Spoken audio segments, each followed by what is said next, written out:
Latest from Manchester is that 2 people have died after a car and a stabbing attack at a synagogue in the area. A third person, thought to be the subject, is now confirmed to be dead after being shot by police. Speculation is rife as to what is behind this.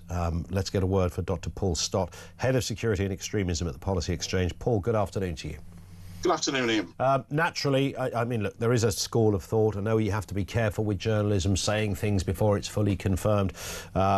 Social media has a PhD in doing that. Sometimes it gets it right, sometimes it gets it horribly wrong, as we well know. But this does kind of look like a terror attack. Is that reasonable? Yes, I think we can say it's extremely likely to be a terrorist attack. Unfortunately, today was a Jewish holy day, Yom Kippur, and Jews were at a synagogue in Manchester. Man appears to have driven a vehicle at people as they were outside the synagogue and then run to the premises. People have been stabbed. I think he's, if we see the video that's been, one of the videos that's been circulating, seems to suggest he was shut out very bravely by the security at the synagogue, who've acted very properly. And the police are there within a few minutes, and he refuses to obey the instructions of armed police officers, and he's fiddling around with something around his midriff. The witnesses were saying was some form of either vest, bomb, or a sort of mock device. We don't know which, and he's then shot by the police. Is it, as far as, is it common practice? I mean, people will, arm themselves up. They may do things to look more threatening. Many a time has somebody been wearing something to look like a device, but it turns out not to be. I guess that may be the possibility. Not a risk, of course, the police can take in circumstances such as that. But is that a sort of mode of attack, the intimidation of looking as if you're going to do more damage than you actually could?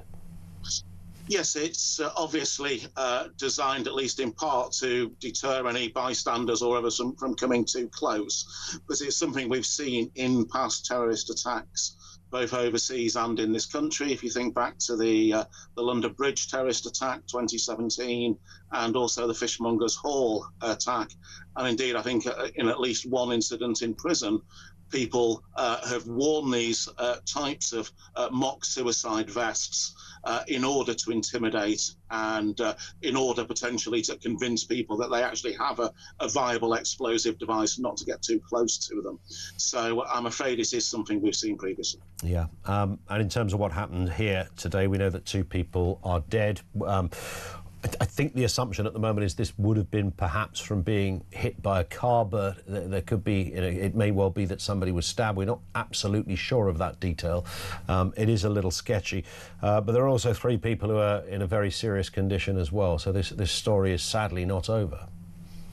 No, so the authorities will no doubt divulge more in the next few hours. But it's the most serious incident in terms of terrorism that we've had for some time, and very grim, very grim.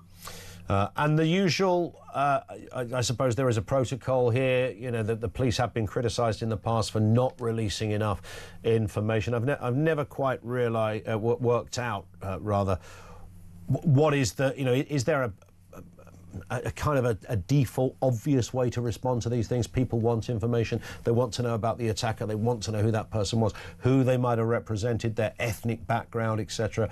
And there's been obvious controversy in very recent past on this. Does that serve a purpose in any respect? I mean, I can understand the appetite for it, but does it help or does it hinder?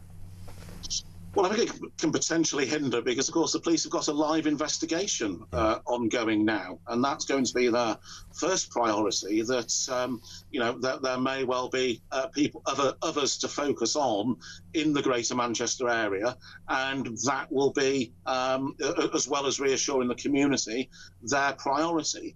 So there's going to be social media speculation, as we've seen with past incidents. Sometimes that speculation proves to be accurate, Other times it proves to be wrong, and indeed we saw an example of that, if you remember, with the incident in Liverpool after the football parade. Yeah, indeed. Paul, thank you, sir. Great to have you on with us. Informative stuff from Dr. Paul Stott. He's head of Security and Extremism at the Policy Exchange. Thanking him. Let's get a call on this. Matt is in Cheshire, clearly not a million miles away. Matt, good afternoon to you. Hi, good afternoon, Ian. And obviously horrific, and I'm not even going to mention thoughts and prayers because I think it's so condescending, but my support is fully behind the Jewish community and always will be. I've just received a text from someone just about 3 seconds ago saying somebody who goes on hotel protests, saying that they were organising a march to pro-Palestine in central Manchester at 5:30 today. They were organising a pro-Palestine march. The pro-Palestine lot, i.e. the Socialist Workers' Party, are perhaps organising a march for today. If Andy Burnham allows that, then that tells you everything you need to know about Andy Burnham. Of course, but I think it would be also reasonable to say, Matt, that these are the kind of stories that, you know, develop on social media. Of course, and we can't always corroborate them. And it's the kind of thing I can imagine somebody saying in the wake of this. That isn't true. Yeah. But we will see. But if anyone was even planning something like that, then, you know, water cannons should be out in force. I mean, goodness me.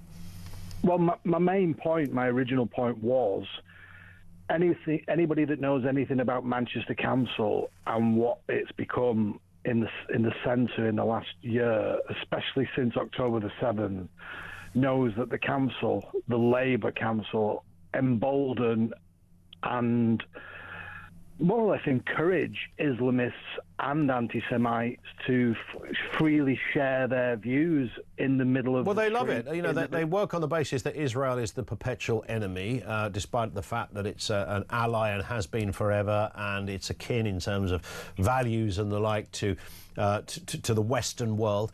Whereas just across the land there, in Gaza, you have a medieval death cult and people who support that death cult.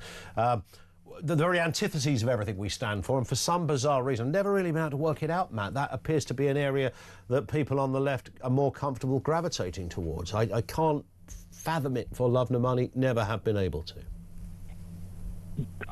On that basis, we can take Keir Starmer and Andy Burnham's vacuous platitudes as totally fake and disingenuous.